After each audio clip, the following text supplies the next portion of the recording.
এই প্রোগ্রামের সাথে মাননীয় প্রধানমন্ত্রীজির যে মন কি বাত অনুষ্ঠান আমরা এখানে দেখলাম।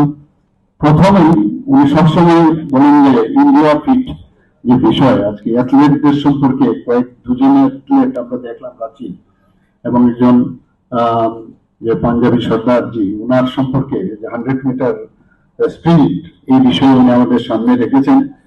আজকে সুইমিং ক্লাব কেরালামের মধ্যে এটা সাজি ভালো সেরি যে কিভাবে ওখানে সুইমিং প্র্যাকটিস করানো হয় সেই বিষয়ে কিন্তু আমরা দেখেছি।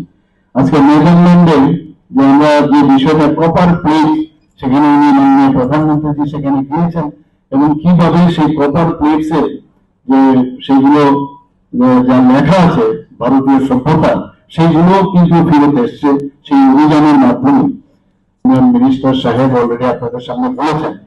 তো আমার মনে হয় আজকের অনুষ্ঠান অত্যন্ত গুরুত্বপূর্ণ এবং আজকে যারা আমাদের এই পথ বিক্রেতারা আছেন তারা কিন্তু তাদের আত্মসম্মান এবং তাদের যে স্বনির্ভরতার যে বিষয় এবং অর্থনৈতিক যে ভিত্তি সেটাকে সুদৃঢ় করার জন্য মাননীয় প্রধানমন্ত্রী যেভাবে চেষ্টা করছেন, ইউনিয়ন মিনিস্টার সাহেব অলরেডি অনারেবল ইউনিয়ন মিনিস্টার বলেছেন যে মানুষ থেকে পয়সা নিয়ে তারপর তার যে সুদ দেওয়া